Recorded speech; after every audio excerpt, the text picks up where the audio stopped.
Berjumpa lagi dengan saya, Firza Basyarahil, NRP 52131000069 dari kelas Audit TI 2016, jurusan Sistem Informasi ITS.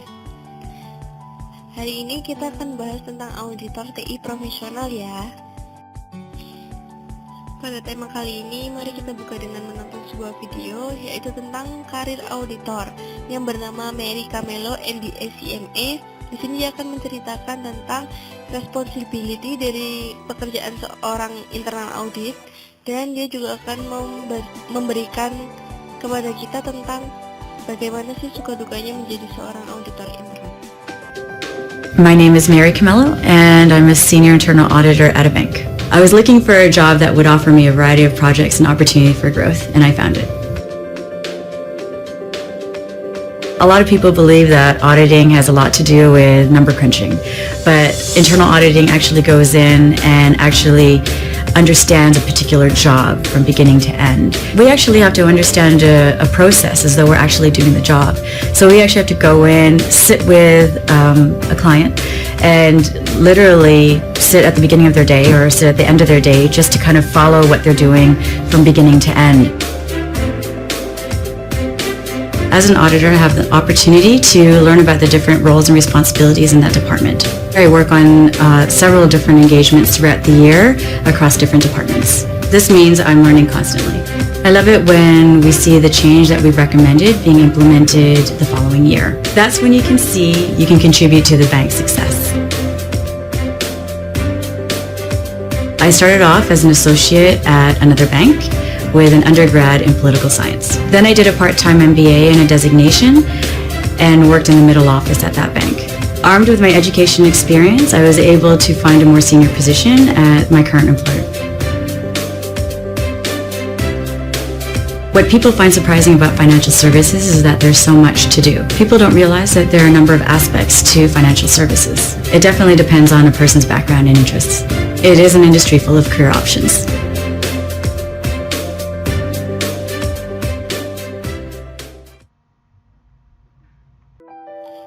Setelah disuguhkan dengan sebuah video, ayo kita lanjutkan dengan materi tentang audit TI. Ya, mengapa ya audit TI itu penting? Di sini ada beberapa alasan. Yang pertama, peran TI itu sangat penting bagi perusahaan karena perusahaan itu sadar bahwa peran TI itu sangat besar dalam memberikan keuntungan di proses operasional maupun di layanan perusahaan. Yang kedua, audit TI itu juga membantu dalam mengurangi resiko kerusakan data, kehilangan atau kebocoran data, gangguan layanan, dan pengelolaan sistem yang minim. Yang ketiga, perusahaan juga harus memastikan bahwa sistem TI yang digunakan dapat dipercaya, aman, dan tahan ancaman dari serangan komputer. Yang keempat atau alasan terakhir yaitu audit TI dapat memberikan jaminan bahwa sistem TI mendapat perlindungan yang cukup, memberikan informasi yang terpercaya kepada pengguna dan dikelola dengan baik untuk mencapai tujuan yang diharapkan oleh organisasi tersebut.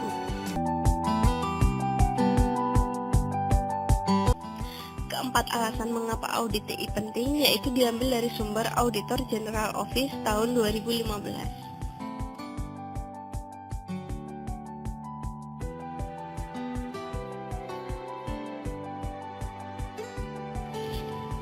Apa keuntungan yang didapat oleh sebuah organisasi jika menerapkan audit TI?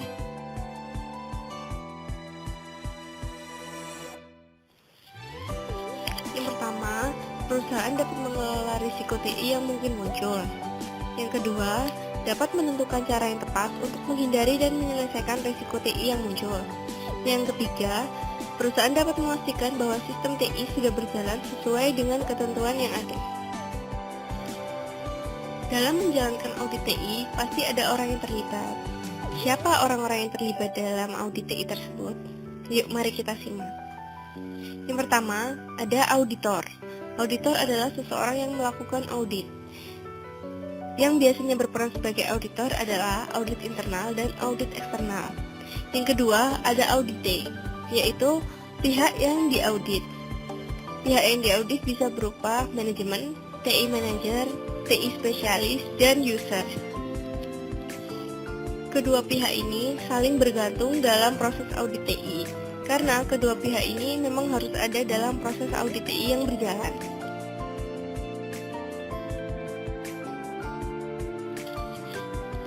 Sebagai seorang auditor TI, kita harus memiliki pengetahuan.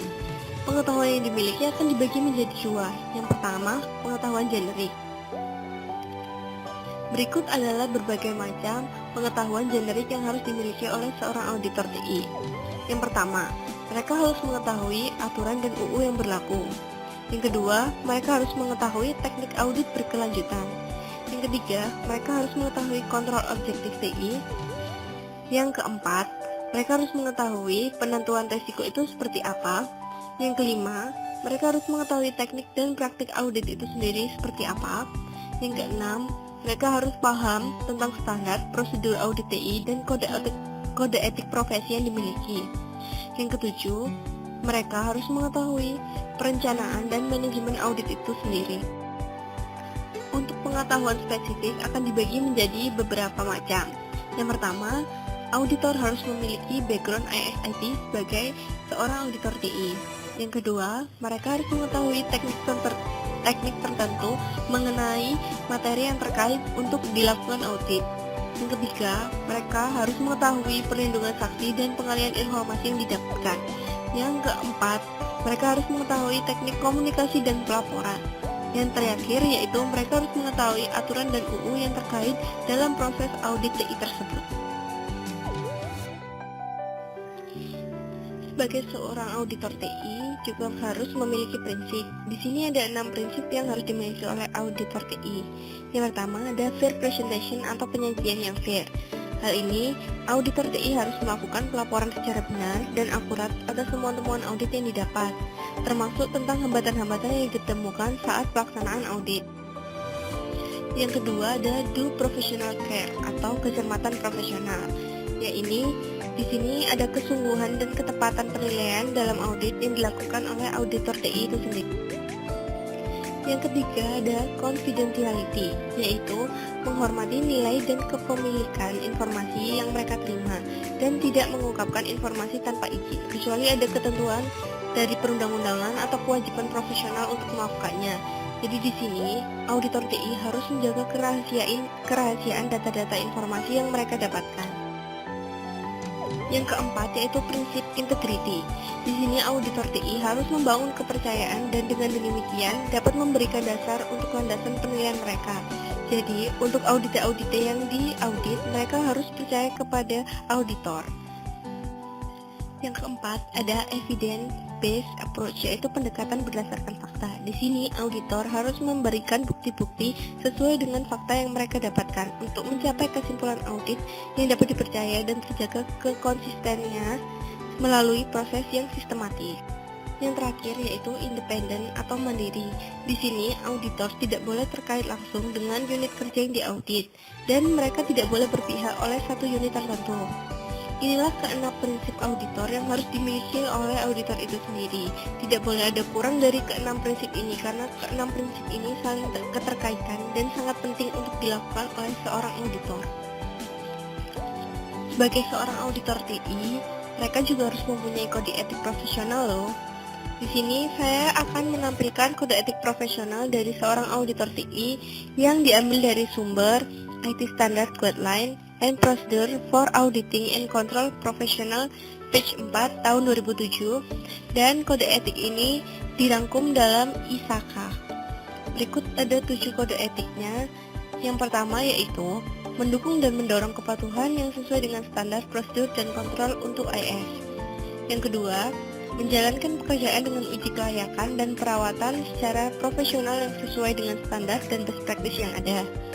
Yang ketiga, menyajikan kepentingan stakeholder dengan cara yang sah dan jujur dengan mempertahankan standar yang tinggi dari perilaku dan karakter mereka dan tidak terlibat dalam tindakan tidak terhormat untuk profesi yang mereka miliki.